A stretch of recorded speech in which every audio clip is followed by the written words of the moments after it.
अब हम यहाँ से स्टार्ट करते हैं। तो ये हमारा यूपीपीसीएस सीसैट 2019 का है, ठीक है। और इसमें भी हम लोग हिंदी को कवर कर रहे हैं, हिंदी को, ठीक। हिंदी के कितने क्वेश्चन आते हैं? तो 20 प्लस आते हैं, ठीक। ये हमारा सामान्य अध्ययन भाग 2 है, ठीक। इसके नंबर जुड़ते नहीं है, बस ये क्वालिफाई करना रहता है। तो देखते हैं क्वेश्चन में क्या पूछा है। क्वेश्चन में दिया है कि प्रश्न संख्या 1 से 5 के लिए, ठीक है, अधोलिखित गद्यांश को ध्यान से पढ़िए तथा प्रश्न संख्या 1 से 5 के उत्तर इस गद्यांश के आधार पर दीजिए। अब दिया है गद्यांश, मानव के पास समस्त जगत को देखने परखने के दो नजरिए हैं, एक आशावादी, दूसरा निराशावादी। इसे सकारात्मक और नकारात्मक दृष्टि भी कहते हैं।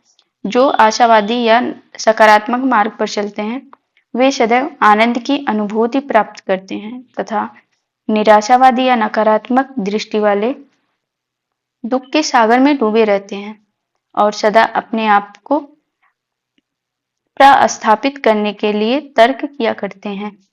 वे भूल जाते हैं कि तर्क और कुतर्क से ज्ञान का नाश होता है एवं जीवन में विकृति उत्पन्न होती है। आशावादी कभी तर्क नहीं करता, फलस्वरूप वह आंतरिक आनंद की प्रतीति करता है। वह मानता है कि आत्मिक आनंद कभी प्रहार या काटने की प्रक्रिया में नहीं है। किसी परंपरा का विरोध करने से ही प्रतिभा ऊपर नहीं उठती, विरोध से नाश होता है। इसलिए जगत में सदा आशावाद ही पनपा है। उसने ही महान व्यक्तियों का सृजन किया है और निराशावाद या नकारात्मकता की नींव पर कभी किसी जीवन प्रसाद का निर्माण नहीं हुआ है। तो ये हमारा पैसेज था। अभी पैसेज को हम लोगों ने देख लिया। अब देखते हैं कि क्वेश्चन किस प्रकार से पूछा है। तो क्वेश्चन में देखिए पूछा है कि इस अवतरण का सर्वथा उपयुक्त शीर्षक क्या होगा, ठीक है। तो इसका क्या शीर्षक होगा? आशा और निराशा, जीवन और आशावाद, आशा ही जीवन है या आशावादी और निराशावादी। इसका राइट आंसर क्या हो जाएगा? इसका राइट आंसर ऑप्शन बी हो जाएगा, ठीक है, जीवन और आशावाद। आते हैं दूसरे नंबर पे।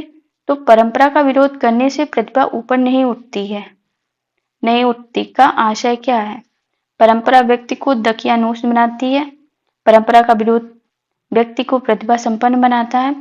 परंपरा को स्वीकारने से प्रतिभा नष्ट नहीं होती। परंपरा और प्रतिभा में अन्योन्याश्रित संबंध है। तो इसका राइट आंसर क्या होगा?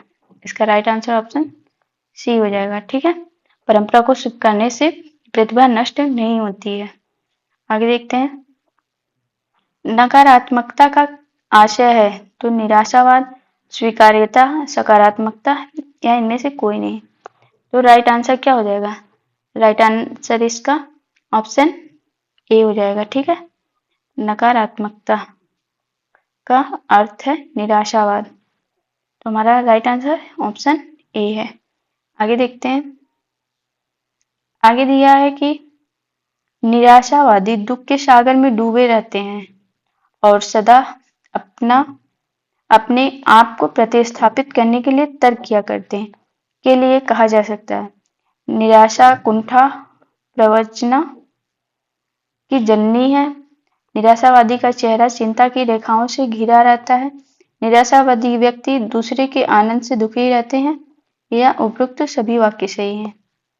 इसमें क्या लग रहा है, कौन सा सही होगा? इसमें देखिए, इसमें इन सब की बात की गई है कि मतलब कुंठा और प्रवंचना की जननी है और निराशावादी चेहरा जो है चिंता की रेखाओं से घिरा रहता है, ये भी सही है। निराशावादी व्यक्ति दूसरे के आनंद से दुखी होते हैं, ठीक। तो ये सभी सही है। आगे देखते हैं। आत्मिक आनंद से आशय है आह्लाद, मन की मौज, उपहास या अट्ठास। इसका क्या होगा? इसका राइट आंसर ऑप्शन ए हो जाएगा, ठीक है। आह्लाद मतलब प्रसन्नचित होगा, ठीक है। आगे देखते हैं। तो दिया है 6 नंबर पे जो है क्या कह रहा है कि निम्नलिखित व्यंजनों में कौन से व्यंजन का उच्चारण तालु से है, ठीक है। का है, ढा है, मा है या छा है। देखिए इसका राइट आंसर क्या हो जाएगा, इसका राइट आंसर ऑप्शन सी हो जाएगा, ठीक है। छा जो है इसका तालु से है। तो का किसका है, तो का कंठ का है, ठीक है।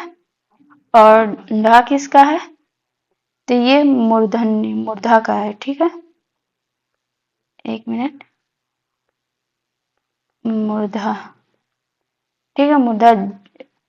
और फिर माँ किसका है, तो माँ ओष्ठ का है, क्योंकि ये प वर्ग में आता है ना, ओष्ठ का।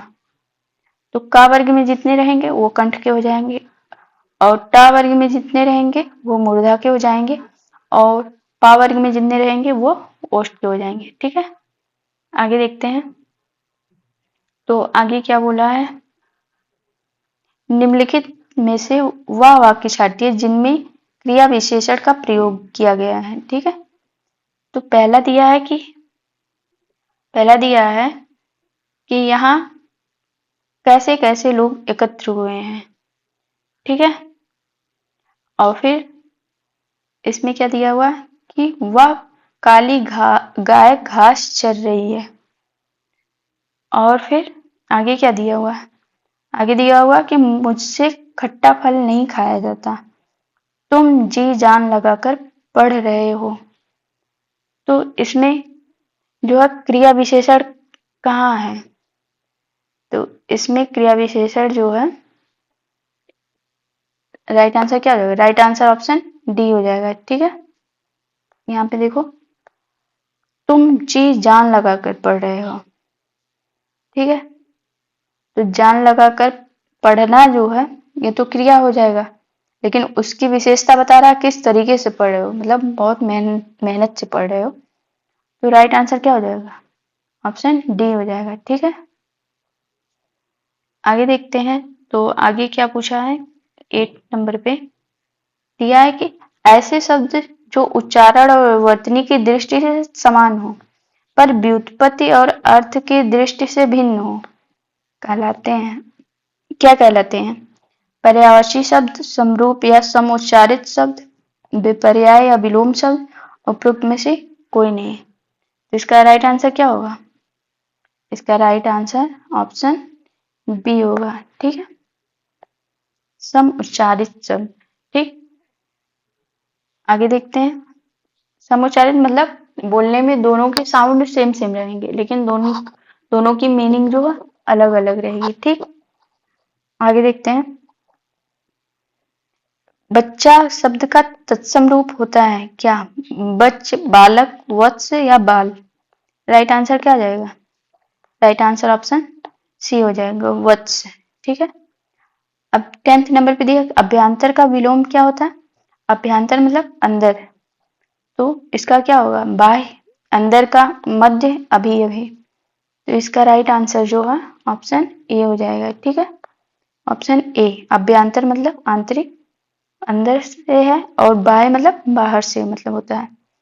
11th का पूछा है कि रामचरितमानस की रचना किस भाषा में हुई है, खड़ी बोली, ब्रज भाषा, अवधी, मैथिली।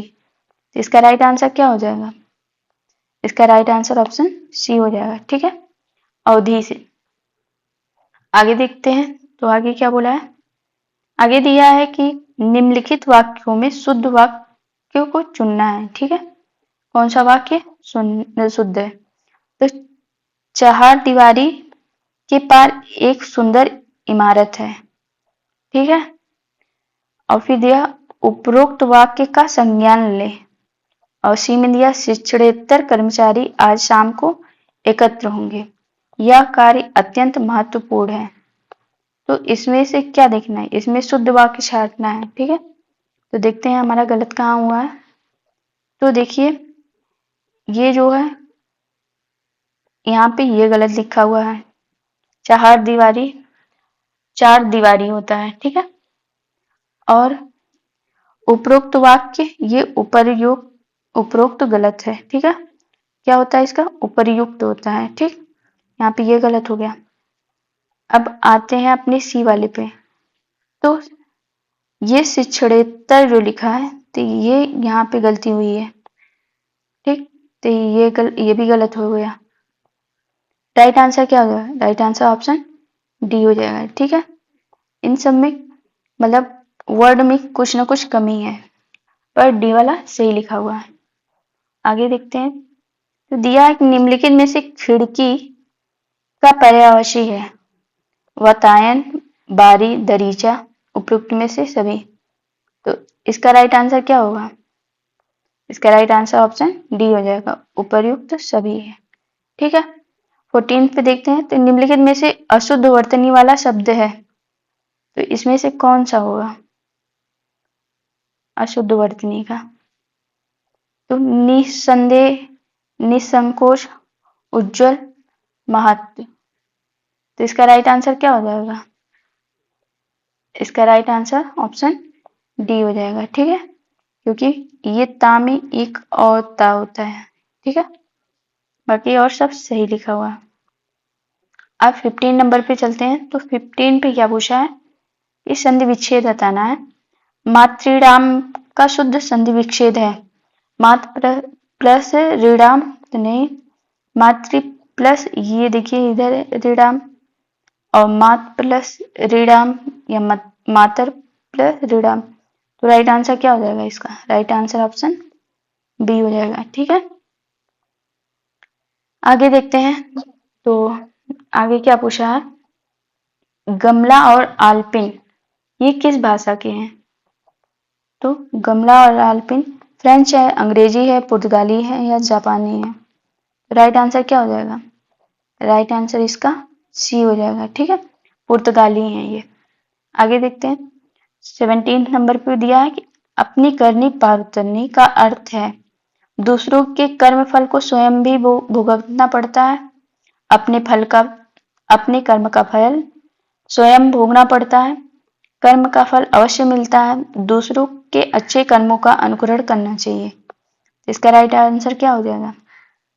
इसका राइट आंसर ऑप्शन बी होगा, ठीक है। अपने कर्मों का फल स्वयं भोगना पड़ता है, लिखा हुआ है ना, अपनी करनी पार उतरनी, मतलब जैसा आप किए रहेंगे वैसे आगे परिणाम मिलेगा, ठीक। Right answer option B.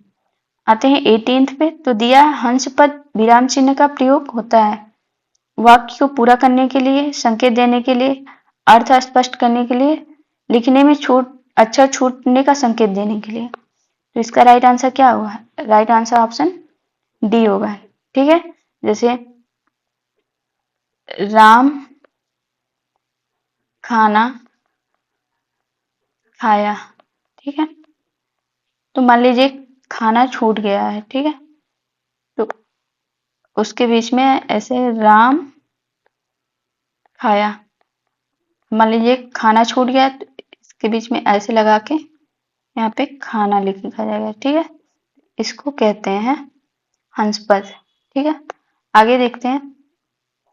आगे क्या पूछा हुआ दिया है 19 नंबर पे। अंक शब्द का अर्थ नहीं होता है, तो क्या नहीं होता है? गोद होता है, चिन्ह भी है, संख्या भी है, पर अंक का अर्थ अंग नहीं होता है, ठीक है। राइट आंसर क्या हो जाएगा? राइट आंसर ऑप्शन डी हो जाएगा। आते हैं 20 नंबर पे। इसमें पूछा है कि पीताम्बर में कौन सा समास है? तो देखिए जहां पे पहला शब्द संख्यावाचक रहेगा वहां पे द्विगु हो जाता है, ठीक है। तो संख्यावाची जो है वो द्विगु में जाता है। अव्ययी भाव तो पहला पद अव्यय रहता है, ठीक है। और कर्मधारय में क्या होता है? कर्मधारय में जो है विशेषण और विशेष्य आते हैं। और बहुव्रीहि में क्या होता है? तो दो शब्द का जब बीच से तोड़ा जाता है तो कोई नया तीसरा अर्थ मिलता है। जैसे यहाँ पे दिया हुआ ना पीताम्बर, पीत का मतलब होता है पीला, ठीक है। अंबर मतलब वस्त्र होता है, तो पीले वस्त्र को धारण करने वाला तो कौन हो जाएगा? तो ये विष्णु जी को बोला जाता है, विष्णु को पीताम्बर बोला जाता है, ठीक है। तो राइट आंसर क्या हो जाएगा? राइट आंसर ऑप्शन डी हो जाएगा, ठीक है, विष्णु हो जाएगा। Option D. ठीक है, तो इस तरीके से हमारा 20 सवाल यहाँ पे कंप्लीट होता है। ये हमारा 2019 का कंप्लीट हुआ है। ठीक है।